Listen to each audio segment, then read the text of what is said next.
Alrighty guys, I thought I would do a little video to show you the latest addition that's going to go for our family for camping this year in 2026. So we got the Jeep 2008 Jeep Wrangler JKU 4-door, lifted 4 inches, got 33-inch tires on it, got the Smitty-built upper rack, bumper, flat fenders, all the good stuff, all the fun stuff.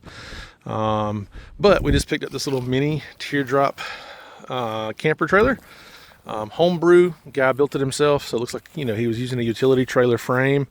Got some old school TJ Jeep wheels on here, but built the outside based off of like a 4x8 sheet of plywood.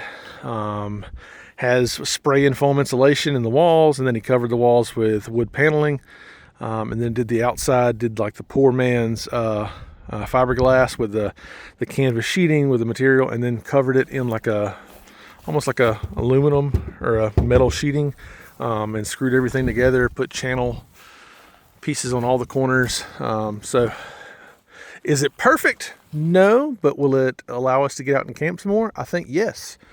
So this is the length on it. It's a little long on the tongue. I had thought about maybe chopping some off the tongue, but I think I'm actually going to put some sort of platform right here, welded on, maybe 2 foot out, about the width of the trailer, so I can put a box, like an actual waterproof storage box, toolbox, where I can store batteries, tow straps, chains, chocks for the wheels, all the things that go with the trailer, and then maybe add a little bit more of a length right here, like a platform where I could put the bikes across, or I've got some bike racks that I could mount to that if I needed to. So we may leave the length, but I think it's just going to allow us to get out and about.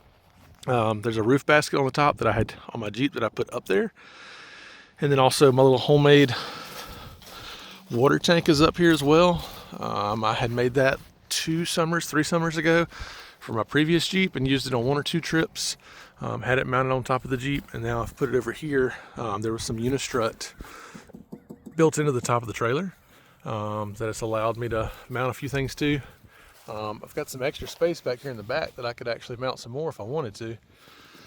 But I think this is going to be pretty slick. As far as the sizing goes, it's got 1 single door right here on the passenger side, and it can comfortably sleep 1 person. I'm 6'2", and I had plenty of leg length from head to toe with my pillow up against the back wall. Had a little bit of extra room on the end. My feet were kind of hanging off. So I've actually got 2 foldable camp mattresses stacked on top of each other just to try out as far as, you know, comfort, with a couple of sleeping bags. I slept in here when it was super cold the other night, and it did just fine.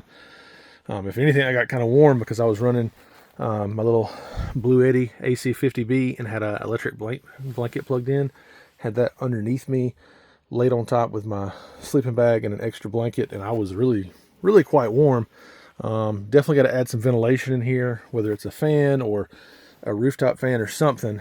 But has plenty of room to carry all the gear. I mean, I've got the battery, I've got camp table, camp chair, Mr. Buddy heater, extra sleeping bag, storage box with odds and ends in it. Does have a sweet old school TV and a DVD player.